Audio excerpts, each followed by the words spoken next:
Today's episode, topping bowls. Hello pipe community, Barepipe here, welcome to episode 10. In today's episode, I want to talk about how you top a pipe bowl. I'm once again going to be working on the Ropp Edil to do that. This one has a significant amount of damage here on the top of the rim. It's got two really bad burns, and I want to show you how you remove that. It's called topping the bowl. It's exactly what it says on the tin. You take away a portion of the top of the bowl. So it's something you got to be careful of, because if you remove too much, you change the shape of the pipe and it starts looking like somebody gave it a really bad haircut. In my experience, anything over a 1/16 of an inch starts looking really weird. So you got to be really careful not to take off too much of the bowl. This particular one is a fairly simple one because it's got a flat top. You don't have to reshape the top of the bowl at all. All it is taking a flat surface down a little more. So this is probably the simplest topping that you need to do. In some pipes you will have an edge that is a little more complicated, and you'd have to reinstate whatever that original edge was. And on rusticated pipes it gets a lot more complicated, and we'll leave that one for another episode in the future. So onwards to topping. Top a bowl, you're going to need some sandpaper. You're going to need 100 grit, and you're going to need some 300 grit paper. And you're going to need, of course, the bowl. So here you can see on the bowl the amount of damage that I need to remove. There's two really dark spots here where it's been charred. It's actually kind of burned a little bit of the wood away. So there's actually a fair amount that needs to be removed on this. So this is probably going to go about as far as one would want to go. So we're going to start with a 100 grit. The important thing is hold the bowl really flat. Usually what I do is I press it down like this from above, and I start working in a circle.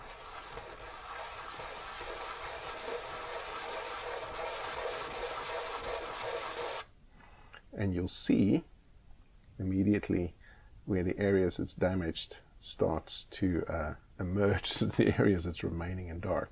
And then make sure that you regularly just turn the bowl. I start it like this, turn it like 45 degrees, do a little more,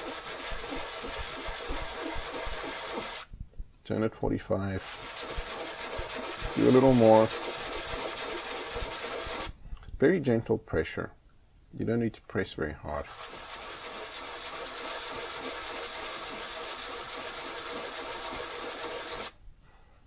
And as you can see there, the damage is starting to disappear already. There's some areas there that needs a bit more.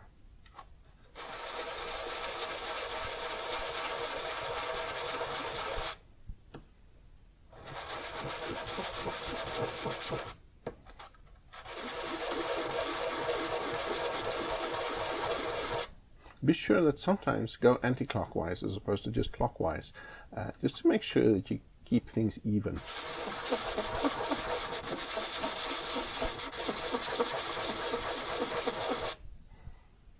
The key to a good topping is to keep it flat and even so that you don't start creating an uneven edge.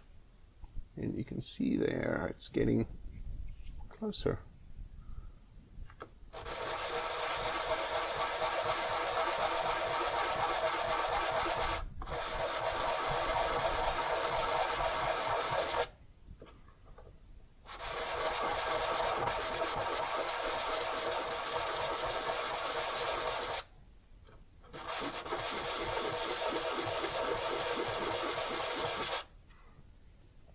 Right now I've probably removed about a 1/64 of an inch, which is not a lot, it's very little, and I'm almost there. I'm almost through the damage. You can see that's the worst little bit there yet.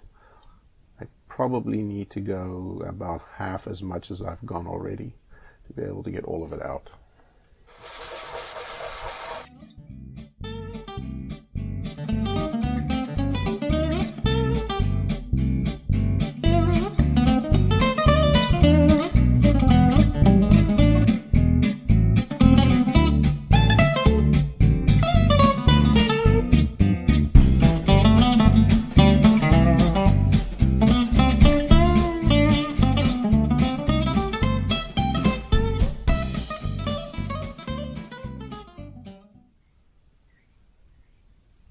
Okay, this is as far as I'm going to take it on the 300 grit. There's a tiny little bit of damage left here, but that's going to disappear once I start rounding out the edge. So I'm not going to try and take all of it down. Right now I've taken probably less than 1 millimeter, less than 1/32 of an inch out of this. So the bowl shape hasn't really been impacted yet by it. So the 300 grit is a lot more subtle.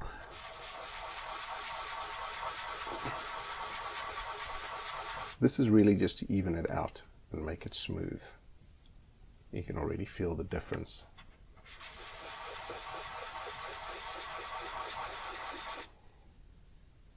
Now, I think we're there. Now the problem is that these edges are now really sharp, not the way they were originally. And I've got a little kit, a little trick that I've developed to round those off evenly. I'm going to show you. Give me 1 second.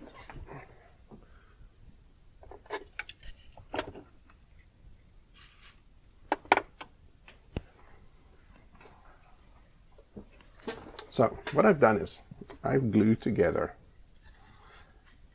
a little pyramid with sanding paper. This is a 300 grit sanding paper in here. And what it allows me to do is when I run the bowl inside this, it gives me the ability to get a relatively even, actually a very even rounding of the edges.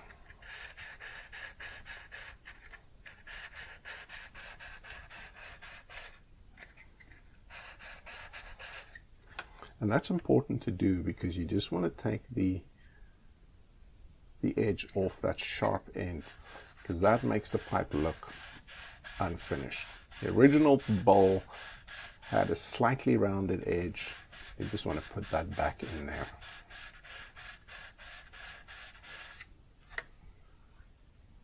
There we go.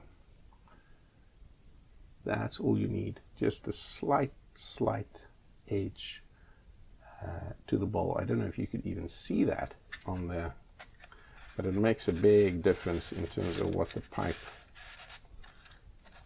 feels like in the hand, so it doesn't look like it's been cut down.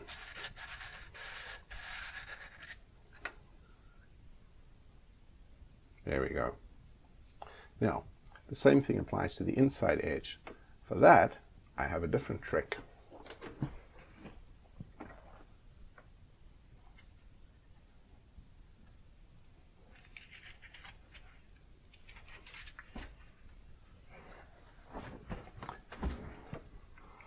Okay, so for those edges, I take a little wooden bowl. I get these in Michael, usually in the, I think you use it for doll's heads or something. And you kind of wrap the 300 grit paper around this as tight as you can, just to create a surface that is consistent. There we go. And then very gently just start turning the edge of the inside of the bowl against that circle. And what it does, it just, again, creates an even, and really it doesn't matter how you hit the bowl. You can go in any direction on the bowl because you're going to get the same angle of sanding on all sides. Because of course you're sticking a bowl into a cylinder, and there you can see the edge just rounds off nicely, and you can see that the area that was burned here is all but gone now. With a little bit of final sanding, it'll disappear altogether. So that is topping a bowl. The next step would be to refinish the pipe. Of course, this one I'm going to refinish altogether, so the rest of the finish is going to get taken off. I'm going to restain it. If you didn't want to restain the whole bowl, you'd have to blend in the top with the rest of it, which is quite hard to do, but it is possible to do. It just takes a bit of experimentation and a bit of trial and error to get there. So that's simply what it means to top a bowl. You can see that the pipe shape hasn't been impacted. It still looks like the way it should. That's because it was a very, very small amount of wood that got taken off. So that's topping a bowl. Until next time, thank you for watching.